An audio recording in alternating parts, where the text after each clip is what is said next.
नमस्कार, SBT news में आपका स्वागत है और पेश है 26 अगस्त शनिवार शाम 7:15 बजे राजस्थान की बड़ी खबरें।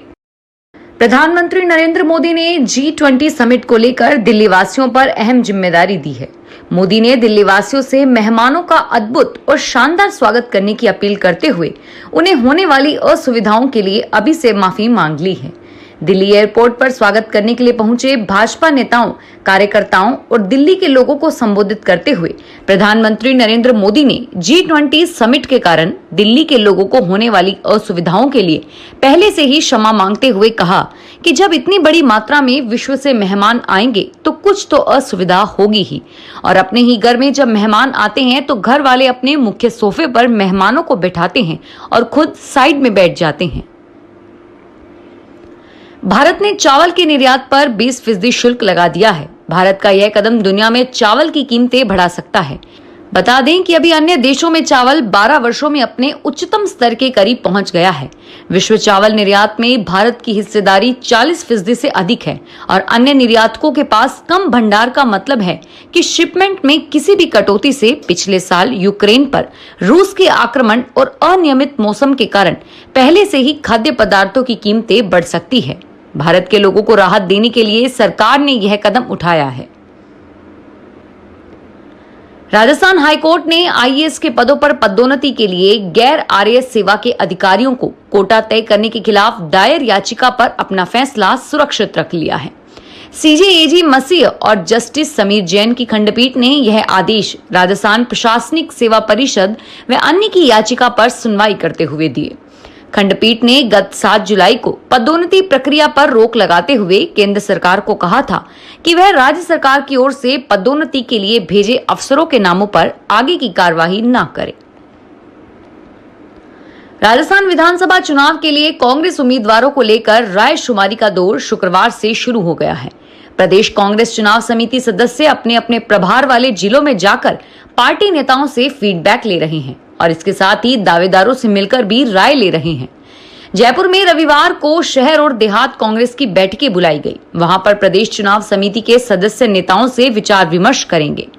जयपुर शहर कांग्रेस की बैठक रविवार सवेरे 11 से दोपहर 2 बजे तक जिला कांग्रेस कार्यालय रामचंद्र जी का मंदिर हवा महल के सामने होगी। प्रदेश चुनाव समिति के सदस्यों को यह निर्देश दिए गए हैं कि वे हर सीट पर 3 से 5 दावेदारों का पैनल बनाएं। इसमें फीडबैक के आधार पर देखा जाएगा कि कौन कौन सी सीट पर कौन कौन जिताऊ हो सकता है। राजस्थान से चुनाव लड़े वहां ऑर्डर देते रहें। पंजाब के सीएम भगवंत मान ने गवर्नर बीएल पुरोहित को उनके पत्र का जवाब दे दिया है।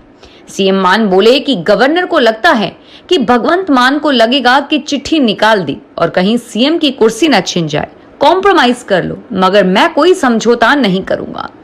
मान ने कहा कि गवर्नर की चिट्ठी में उनकी पावर हंगर की झलक मिलती है, सत्ता की भूख दिखती है। उन्हें ऑर्डर देने की आदत है। चिट्ठियां भी शायद ऊपर से लिखवाते होंगे, गवर्नर तो सिर्फ साइन ही करते होंगे। भीलवाड़ा एसीबी ने शनिवार को रिश्वत लेते हुए सिक्योर कंपनी के पूर्व लाइनमैन को रंगे हाथों पकड़ा। लाइनमैन ने यह रिश्वत एक उपभोक्ता से उसके घर में बिजली मीटर लगाने की एवज में मांगी थी। इसकी शिकायत आने के बाद शनिवार को एसीबी ने शिकायत सत्यापन होने के बाद यह कार्रवाई की। इस रिश्वत लेने के मामले में कंपनी के एग्जीक्यूटिव ऑफिसर अभिषेक भी भूमिका सामने आई है। एसीबी भीलवाड़ा प्रथम के डीएसपी पारसमल ने बताया कि टीम ने पांसल चौराहा स्थित डिस्कॉम ऑफिस में सिक्योर कंपनी के पूर्व लाइनमैन अब्दुल मजीद को 2000 की रिश्वत लेते हुए रंगे हाथों गिरफ्तार किया।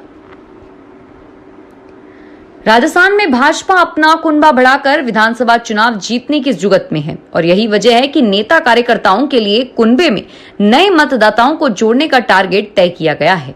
चुनाव से पहले प्रदेश में 52,062 बूथों पर 50 लाख से ज्यादा नए मतदाताओं को भाजपा का सदस्य बनना है। भाजपा के विधायक, सांसद, वरिष्ठ नेताओं से लेकर कार्यकर्ताओं का होमवर्क जांचा जाएगा। राजस्थान भाजपा का दावा है कि अब तक 126 करोड़ वोटर उनके सदस्य हैं। संगठन ने उनसे संपर्क करना शुरू कर दिया है और इसके लिए विधानसभावार सूचियां बनाई गई है। अलवर शहर में संजय कॉलोनी की महिलाओं ने शनिवार सुबह रोड जाम कर दिया। बुजुर्ग महिलाएं भी जाम में शामिल हुई। बोली 4 दिन में एक बार पानी आता है, वह भी थोड़ी देर के लिए। कई बार अधिकारियों को शिकायत कर दी गई है, लेकिन कोई सुनवाई नहीं हो रही। हमारे वार्ड का पार्षद भी ध्यान नहीं दे रहा। वार्ड की महिला ने कहा कि पानी मिलने पर ही जाम खोला जाएगा। असल में बिना पानी के कुछ नहीं कर पा रही हैं। उनकी समस्या का कोई हल निकालने तक जाम नहीं खोला जाएगा। खेल राज्य मंत्री अशोक चांदना ने शनिवार सुबह बूंदी में कावड़ यात्रा का आयोजन किया। विधानसभा क्षेत्र की अंतिम पंचायत राजलवाता के सदासुख जी महाराज के मंदिर से शुरू हुई यह यात्रा 72 किलोमीटर का सफर तय कर सोमवार को रामेश्वर महादेव मंदिर पहुंचेगी, जहां चांदना विधि विधान के साथ भगवान महादेव का अभिषेक करेंगे। इस कावड़ यात्रा में हजारों की संख्या में लोग भाग ले रहे हैं। कावड़ यात्रा में पुरुष ही नहीं, महिलाएं भी बड़ी संख्या में शामिल हैं। राजधानी जयपुर में ट्रैफिक पुलिस की नो पार्किंग से वाहन उठाने वाली क्रेन इन दिनों चांदी कूटने में लगी है। जहां वाहन खड़े होने से जाम नहीं लगता है, ऐसे स्थानों में क्रेन वाहनों को उठा रही है। खासतौर पर अस्पताल व बैंकों में आने वाले जरूरतमंद लोगों के वाहनों को टारगेट कर उठाया जा रहा है। पुलिस अफसरों ने जाम लगने वाले स्थानों को चिन्हित कर रखा है। सूत्रों की माने तो ऐसे स्थानों से वाहन उठाना तो दूर, ट्रैफिक पुलिस की क्रेन उधर जाती ही नहीं है। शहर में कई ऐसे स्थान हैं जहां दिन भर मुख्य सड़क पर वाहनों के पार्क होने से जाम लगता है, लेकिन इन स्थानों पर क्रेन जाती ही नहीं है। कई बार तो गलियों में खड़े वाहनों को भी क्रेन उठा ले जाती है। राजस्थान समेत चुनावी राज्यों में भाजपा विधायक प्रवास योजना चला रही है। योजना के राष्ट्रीय संयोजक सांसद भोला सिंह ने बताया कि गुजरात व यूपी के भाजपा विधायक 10 दिन से जोधपुर में प्रवास कर जनता से फीडबैक ले रहे हैं। भोला सिंह उत्तर प्रदेश के बुलंदशहर लोकसभा सीट से सांसद हैं। जोधपुर पहुंचे सिंह योजना की मॉनिटरिंग कर रहे हैं।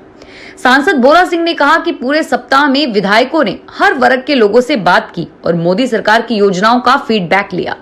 सांसद ने बताया कि कांग्रेस सरकार के खिलाफ जनता में रोष है। केंद्र सरकार की ऐसी कई योजनाएं प्रदेश सरकार ने ग्राउंड लेवल पर लागू ही नहीं की, जिनसे जनता को फायदा हो सकता था। बच्चों में गुड टच बैड टच की समझ विकसित कर उनके प्रति यौन दुर्व्यवहार की घटनाओं पर अंकुश लगाने को लेकर राजस्थान के शिक्षा विभाग ने अनूठी पहल शुरू की है।